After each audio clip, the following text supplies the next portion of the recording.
नमस्कार। आज online class में हम BEd second year political pedagogy और पॉलिटिकल साइंस के बारे में हम अध्ययन करेंगे। इसके अंतर्गत में हम आज राजनीति विज्ञान के अच्छे शिक्षक के क्या गुण होने चाहिए उनके बारे में हम अध्ययन करेंगे। हम इन गुणों का अध्ययन करना हमारे लिए इसलिए आवश्यक है क्योंकि हम ये जान सकें क्योंकि हम एक टीचर बनने जा रहे हैं। आप लोग एक टीचर बन रहे हैं तो आप टीचर बनकर आप में किन गुणों का होना आवश्यक है ताकि आप लोग ध्यान रखकर, क्योंकि बालक मस्तिष्क से पूर्ण रूप से आपके प्रति आकर्षण उसका होता है और जब उसका मस्तिष्क शून्य होता है यानी खाली होता है, तब जिस प्रकार की बातें आप डालोगे या जिस प्रकार का व्यवहार आपका होगा, जिस प्रकार की आपका दृष्टिकोण होगा, उसी प्रकार से बालक भी उस क्रिया को दोहराएगा। तो आज इसके अंतर्गत में हम पहला है उत्तम स्वास्थ्य। ठीक है ना। तो एक टीचर के लिए उसका स्वास्थ्य बहुत ही महत्वपूर्ण कड़ी है और जब टीचर स्वस्थ रहेगा और जब स्वस्थ रहेगा तो वह दूसरों को भी स्वस्थ रहने के लिए प्रेरित करेगा। अब जब स्वस्थ रहने के लिए दूसरों को प्रेरित करेगा तो वह क्या करेगा, सफाई पर भी ध्यान देगा, सारी चीज़ों का ध्यान रखेगा। तो पहला है उत्तम स्वास्थ्य। ठीक है। उत्तम स्वास्थ्य के बाद में आता है एक टीचर के लिए संवेगों का संतुलन होना अति आवश्यक है। जब तक वह अपने संवेगों पर अंकुश नहीं लगा पाता है और संवेगों का सही समय पर उपयोग नहीं कर पाता है तो वह शिक्षक एक अच्छा शिक्षक नहीं माना जाता है। तो शिक्षक ऐसा होना चाहिए जिसको संवेगों के संतुलन पर पूरा नियंत्रण है। ठीक है ना। अब यदि संवेगों पर उसका पूरा नियंत्रण है तो उसका व्यवहार अच्छा होना चाहिए और सबको साथ लेकर आगे बढ़ने की उसकी रणनीति होनी चाहिए और इस प्रकार की रणनीति उसमें नेतृत्व की क्षमता का विकास करती है और वह उसमें लीडरशिप के गुण होंगे तो वह क्या करेगा, सबको साथ में लेकर चलेगा और सबको साथ में लेकर चलने के साथ साथ में वह क्या करेगा, उसमें इस गुण का विकास होगा कि वह दूसरे साथियों की कमियों को आपके सामने धीरे से बताएगा, उसको समझाएगा कि आपने यहाँ गलती की है। तो इस प्रकार वह आपका नेतृत्व की क्षमता का उसमें लीडरशिप कर पाएगा और नेतृत्व क्षमता जब करता है तो उसके साथ में उसमें सामाजिक गुणों का भी विकास होगा और सामाजिक गुण का विकास होगा। वह दूसरों के साथ में सहयोग, सद्भावना, सहिष्णुता, प्रेम भाव इन का प्रयोग करेगा और इनका प्रयोग करेगा तो वह समाज के हित में कार्य करेगा और समाज के हित में जब कार्य करता है तो वह टीचर एक अच्छा टीचर कहलाता है। इसी के साथ में अच्छा टीचर कहलाने के साथ में उसका चरित्र है अच्छा होना चाहिए। अच्छा चरित्र एवं उत्तम दृढ़ संकल्प होना चाहिए। उसकी निर्णय लेने की क्षमता प्रभावी होनी चाहिए। उसमें नेतृत्व की क्षमता के साथ में उस समय की परिस्थितियों को देखकर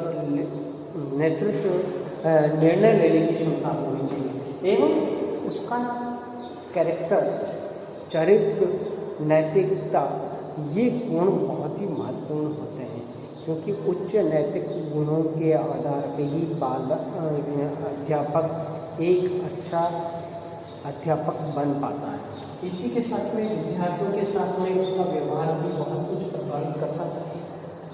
बालकों के साथ में मैत्रीपूर्ण व्यवहार रखना चाहिए। वर्तमान परिस्थितियाँ इस प्रकार की हो गई है कि हमें बालकों के साथ में मैत्रीपूर्ण व्यवहार रखना चाहिए और जहाँ हमें लगता है कोई बालक गलती कर रहा है तो आप उसको बुलाकर उसको समझाइए। डांट डपट वाला अब सिस्टम नहीं है, डांट डपट का प्रयोग करो, लेकिन जब प्रेम और उसको समझाना सारे अस्त्र शस्त्र आपके निष्फल हो जाए तो फिर आपको डांट डपट का प्रयोग करना है। लेकिन यदि आप उस विद्यार्थियों के साथ में सहानुभूति रखेंगे, प्रेम के साथ में उसको समझाएंगे, तो बालक 100% सीखेगा और आपकी बात का अनुकरण करेगा, अनुसरण करेगा।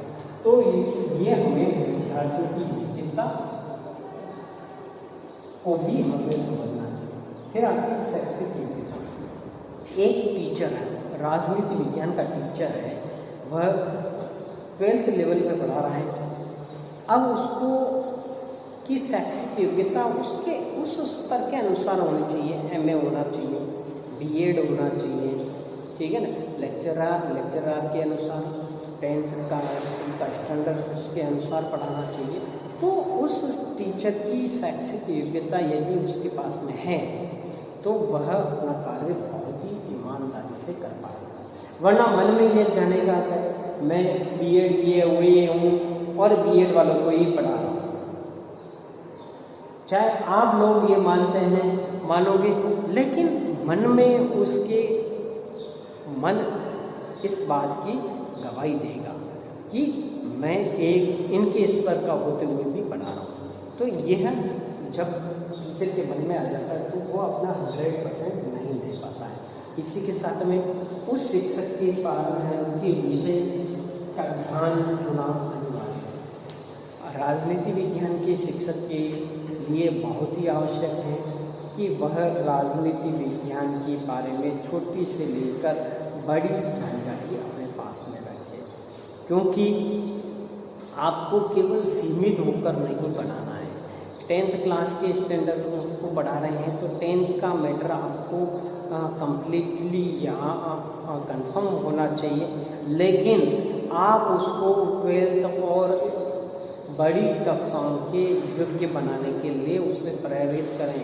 आप आगे जाएंगे तो 12th 11th में आपका मेन पॉलिटिकल सब्जेक्ट होगा, और जब मेन पॉलिटिकल सब्जेक्ट होगा तो उसमें ये चीज़ें आएगी और ये दिक्कतें आएगी, और ये दिक्कतों का सामना आप इस ढंग से करेंगे तो आपके लिए सरलता होगा।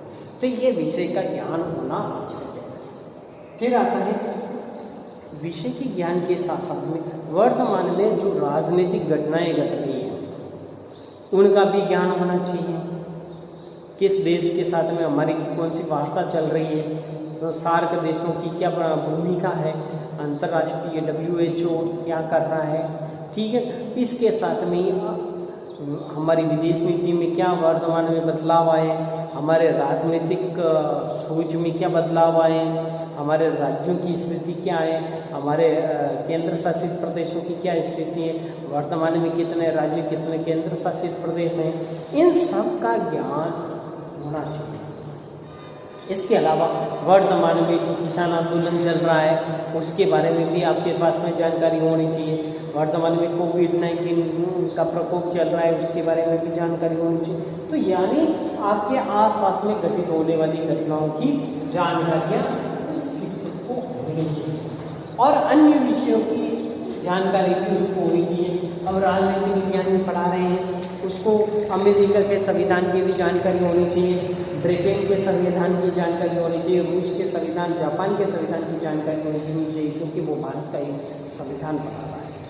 तो भारत के संविधान को रूस, अमेरिका, जापान, ब्रिटेन इन सब के साथ में कंपेरिजन करेगा, अंतर बताएगा, समानता बताएगा, और इन सब का अन्य विषयों की जानकारी आप राजनीति पढ़ा रहे हैं तो आप भूगोल से भी उसको जोड़ें, इतिहास से भी जोड़ें, अर्थशास्त्र से भी जोड़ें।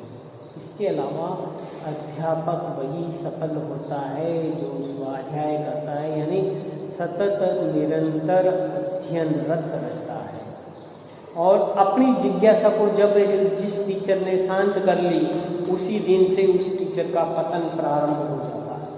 तो सतत अध्ययनरत होना चाहिए। इसी के साथ में कोई राजनीतिक घटना होती है राजनीतिक स्तर पर, तो हमें उस स्थान का भ्रमण करना चाहिए, उस पर्यटन स्थान पर जाकर उसकी जानकारियाँ इकट्ठी करनी चाहिए।